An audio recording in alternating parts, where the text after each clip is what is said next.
第九空色里头的人因得到个加入那逻辑动机啥，这里真叫帮到三步去这一啦。转把都在话，人类真叫娘家那么去对这个，噶对人一节相当这么去写他呢，可从那开着旁边人开菜的先啦，去这个跌断的日啦的呢，可去讲地上到忙边劳动当的这那的。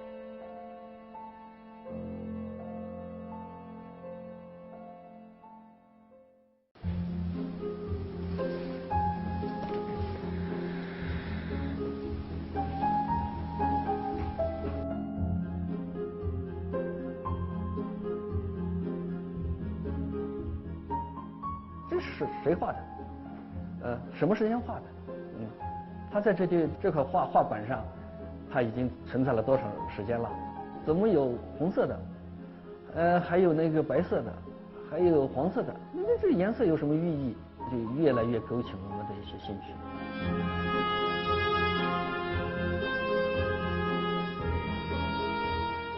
细细的线条在岩壁上勾勒出大小不一、形态各异的图案。在文物工作者李刚眼里，它们像夜空上的星图，从宇宙深处传来奇异微光，吸引着他踏上一条荆棘之路，去寻找人类历史的碎片。星星眨着诡秘的眼睛，听着江风吹打在崖壁上发出呼隆轰隆的声音，回想着来路，真有一种深入地球深处，置身地老天荒之感。而今我只是匆匆来去的过客。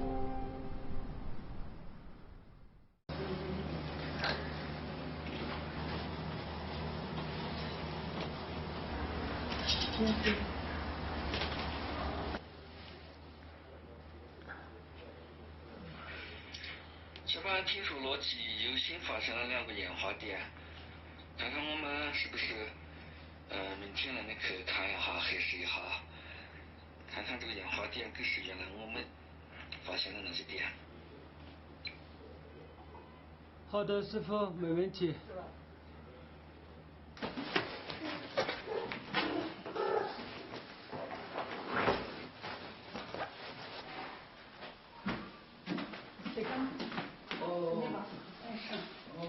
在外注意安全，别忘了按时吃药。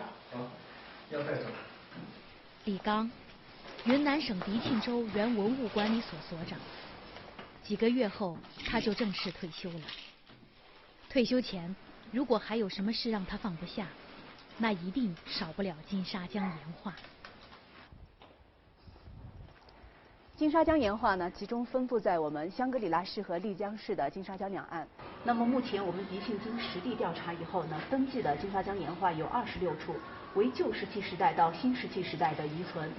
那么我们金沙江岩画呢，多绘于我们金沙江沿岸人迹罕至的岩刹和岩洞的石壁上，内容呢有野牛、野羊、鹿、猴、人物及一些抽象的图案和符号。那么我们金沙江沿岸的岩画技法主要呢也是有彩绘和凿刻2种。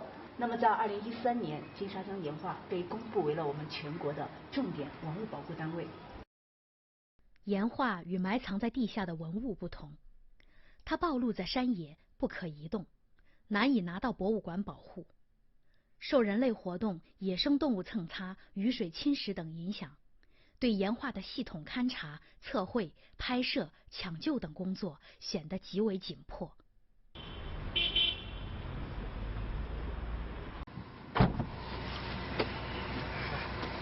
中间开始冷了哦。下半年那个家里准备的可以准备起来。准备起来。一定就是什么是材料呢？那种卡片这些全部要准备起来。下半年那个罗辑这边给那个联系这个就是向导向导给主任帮忙带一下这个就是好。这2天底下有点紧张。就是。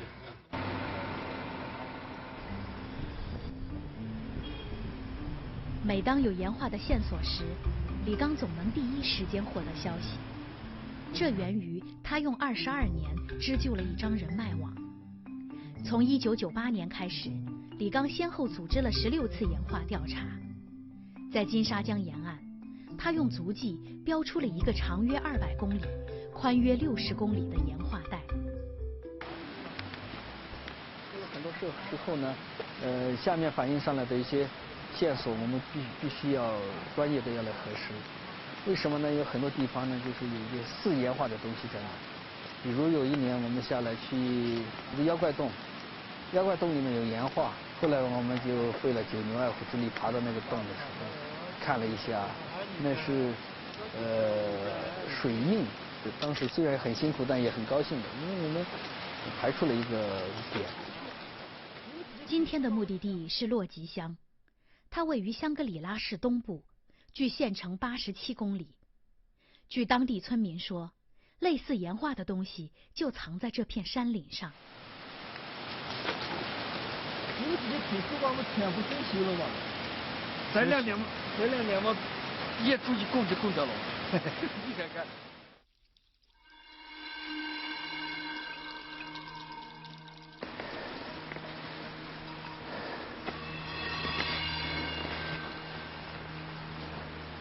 几千年甚至上万年的时候，我们祖先就跟业主打交道，现在老百姓还在跟业主打交道，只不过现在我们的老百姓画不出这么生动的业主来了。远古时期，这里也许曾是野兽出没、猎人狩猎的地方。如今，先民的脚印早已被时间抹去，在漫漫林海下，搜寻先民所绘的岩画，无疑是大海捞针。为此，李刚总会请当地村民做向导。咱们只有方向啊，没路。现在，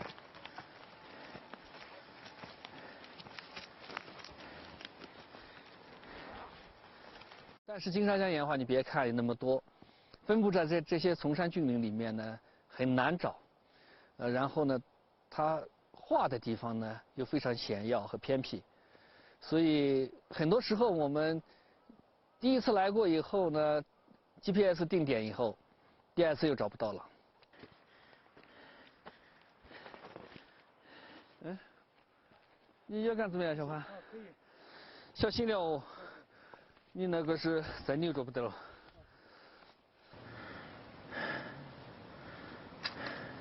我们这个岩画呢，就是也不一定是天天有发现，然后上一次发现也是17年的时候，2017年的时候，也是有几年没有这个线索了。然后现在一听到这个岩画消息，也不一定是岩画，但是我们也觉得是应该去现场去看一看。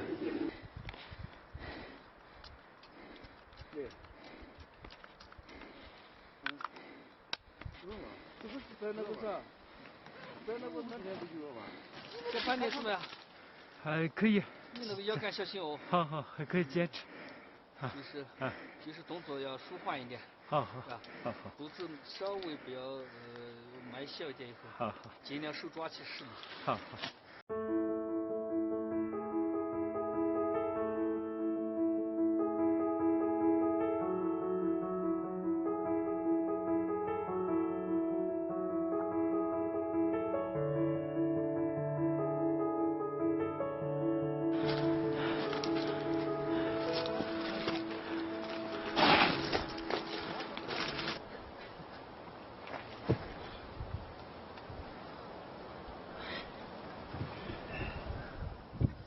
尾巴，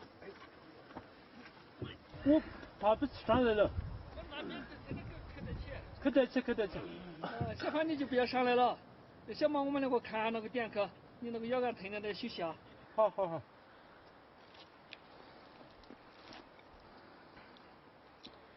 以前我们才刚进单位的时候，那些省里面的老师嘛，就喊他川哥的。才开始我们以为是四川的那个川，后来才知道是穿山甲那个川。原来川哥的名字就是穿山甲的意思。穿山甲是钻那些洞厉害嘛，爬山啊，钻洞那些，我们都跟不上他。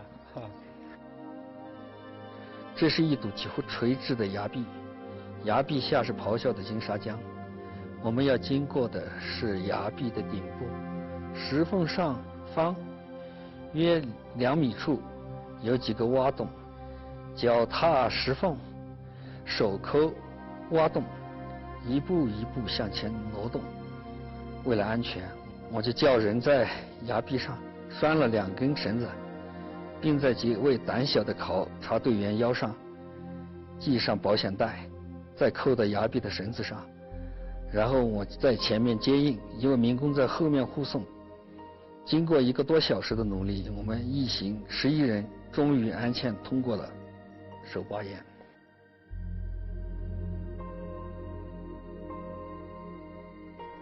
金沙江岩画大多为红色，由于年代久远，红色线条又细又淡，在黄色或红色的岩壁上更不易辨认。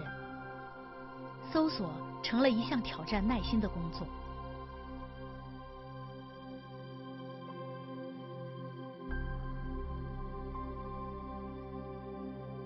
1个小时后，李刚确认这里没有岩画。在他的记忆里，风餐露宿好几天也毫无收获的事太多了。有一次我们就住在一个岩洞里面，然后我们的有位考察队员就说那个地方叫萧场落嘛，他就取了一个萧场落宾馆。他说世界上应该是级别最高的宾馆。岩画调查队一般由文物工作者和村民组成，聘请到合适的村民当向导是李刚特别看重的事。早在1987年，正是一位村民提供的线索，才让金沙江岩画进入了大众视野。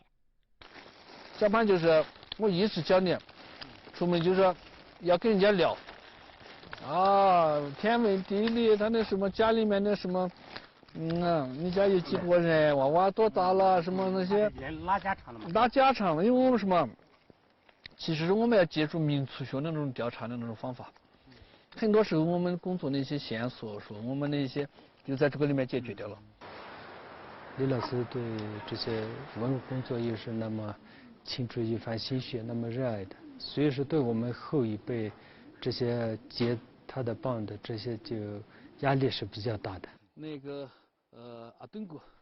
2007年，潘高原还在从事建筑业，在李刚的极力劝说下，潘高原转了行，加入了文物保护的队伍。先锋2字背后的。村民们反映就说这边有一个新的岩画点，但是看不出什么具体什么东西。2007年，潘高原跟随李刚参与了第3次全国文物普查，其中的重点就是金沙江岩画调查。在金沙流域，李刚带领调查队发现了大量的新岩画点。2011年，金沙江岩画调查成果入选第3次全国文物普查100大新发现。今天，在向导的帮助下，李刚一行人翻山越岭3个多小时后，在一处山崖下停了下来。好东西啊！我们落基岩画有12个点嘛，现在你看，终于有一个人物在里面了。嘿，要不看到他的脚，还认为是一只猴子呢。你看，有脚板嘛？哎呦，这么肥硕的一只动物是牛吧？有点像野牛似的。啊，就像个野牛。我现在去量那个测它的那个高度和它的方位。我们今天的时间呢，在这个点上只有半个小时，大家要抓紧点。做文物考古和文物调查就有这样的心情。有时候吧，整个翻了多少座山，就见不到什么东西，但是突然一幅非常精彩的岩画在你面前的时候，哎呀，值了。这上个高度1.3米，线条一个嘛，弓箭一个嘛，牛一头嘛，然后人物一个嘛，还有一头牛1、2、3，这是5了5，那边已经是是一个图像。是一幅图像。然后小花，你根据呢是一个图像，它在你的这一个岩画画面里面的位置。它有个关系。这种漂亮的花，没惊喜。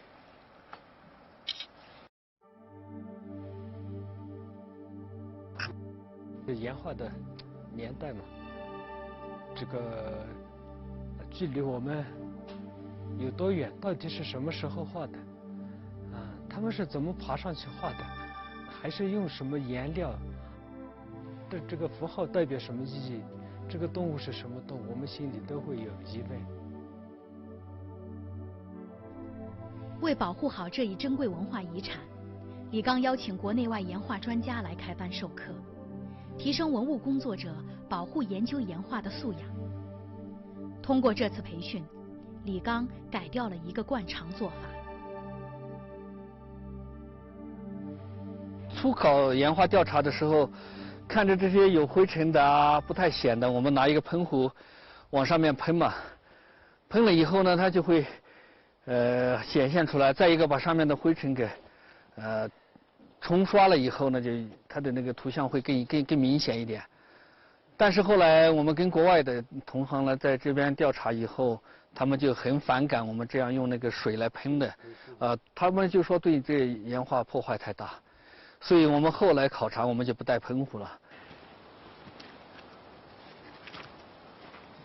关于保护岩画，国外同行认为最有效的手段是不要让人知道它。李刚还记得，国外同行在表达这个观点时面带开玩笑的表情，他却笑不出来。但我们可能做我们文物保护工作者，他的职责来讲，我们的努力能让它尽慢的消失，尽少的受到破坏，有时候显得很无奈。这些嘛，它就抻擦了以后，我们就慢慢的，再加上灰尘，再加上灰尘啊。最简单就整个围栏，围栏帮给它清理出去，给它就是最简易的保护了嘛。你更多的是你在主上做什么是不可能，做不成了嘛，做不成了，就是围栏。然后就有人来巡湖啊，然后我们就来考察来什么要由我们当地人来陪同了监督了嘛。史前我们祖先的史记，我们还是需要有很多人来知道它，知道它的人知道它的价值，然后我要有一种敬畏的心理去研究它，然后做到有效的保护。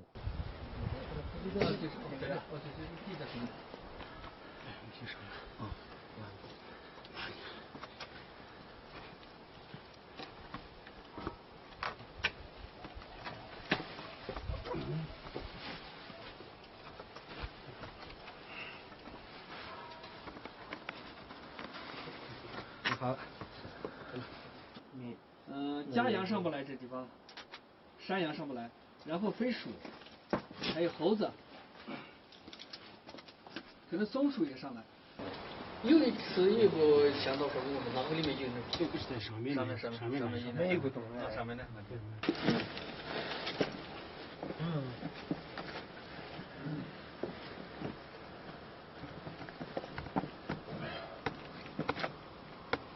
就是这个动物，你看看，很好笑的，有点像小羊羔，就是有点小羊，就是这个圆头圆脑那个。所以是金沙江岩画里面呢，大牛里面，画起小牛啊，那个大猪里面画起小猪那个，它就是一种有意思，有意思，还是繁衍啊、生育之类的。而且好像这不是我们两个。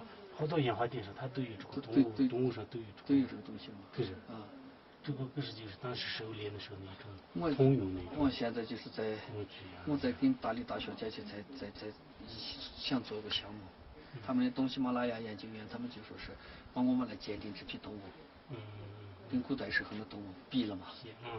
我这些东西都。今天，李刚收集到的一手资料都将无偿地分享给学术界。一方面是为了促进金沙江岩画的研究，另一方面也是为了避免更多人前来考察。太阳就要落山了，李刚敦促大家下山，因为摸黑下山比白天爬山更让人紧张。有一次我们去记录一个叫白云湾的一个烟花点，我们就把时间给耽误了。临到下山的时候，已经是太阳已经西沉，离我们营地还有一大段路，就顺着那山脊，到半路的时候呢，就风就吹来，都非常大的风，吹到那个金沙江的风嘛，江风。我们有一位女同志就在她就不敢下去啊，不敢下去以后呢，就说就在那哭，就说我下不去啊。我说没事，咱们得赶快下去。然后我就说你踩我头，然后踩着我的肩，然后就踩着我的手就下去，慢慢的下去。啊，他们就把烧着大火，烧了一堆大火给我们指示方向。那天慢慢黑下去的时候，基本上我们跌跌撞撞回到了那个营地。第二天，怎么手都在疼，一看，从手板心里面就挑出来27颗刺，那小刺到现在记忆犹新。我说哎，这是什么一种植物？我肯定要给它起一个名字，叫做手扒刺。只有那东西可以扒着，你抓这样东西，你就可以把你的命保下来。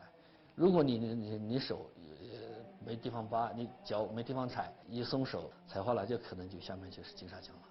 我现在想起来都后怕，没买那个保险啊。我自己也就算了，我说其他队员如果出点什么事儿，到时候我真的说不了兜着走，但是运气还是不错。凭借着勇气和运气，李刚和队友们穿过荆棘，攀登峭壁，经历风餐露宿和命悬一线，深入先民洞穴，最终带回来了古人与今人对话的符号。这些符号以其独特性、古老性和多样性，受到了国内外学术界的关注。因为金沙江岩画是我做的文物保护工作里面是最艰苦，付出最多，回报也最丰厚的一个项目。就一个基层的文物保护工作者，我是一个洲际的，居然会跑到美国去去参加就是岩画年会，然后跑到澳大利亚去跟他们的岩画专家，国际顶级的岩画专家，在一个平台上对话，这回报是非常好。自己能前面付出的那么多年付出的那些艰辛，已经是值了。上山可以。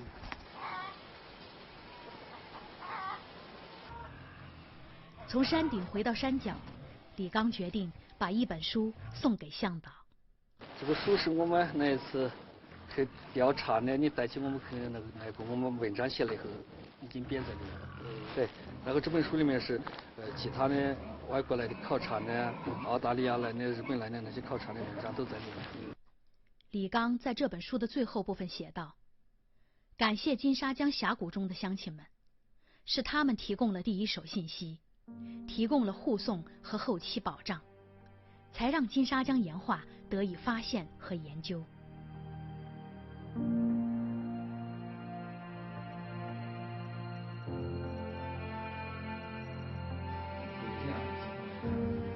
”2020年9月，李刚正式退休。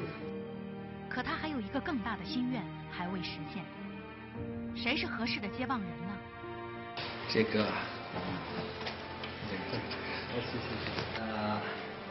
这应该是我20多年做岩画工作的心血的结晶，所以现在都给所里面给你们了，也希望你们好好的用。